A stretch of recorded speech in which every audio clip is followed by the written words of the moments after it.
once again we are at Krispy Kreme, and that is a bourbon thing. I used to take a bite of it, and it is so difficult to shoot and eat at the same time.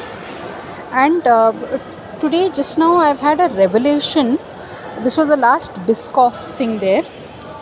But staying in a mall for too long makes a person very... there's a certain degree of frustration that sets in. Then you end up buying more than you require and eat more than you require. It's just very interesting. I used to take a bite of this also, please.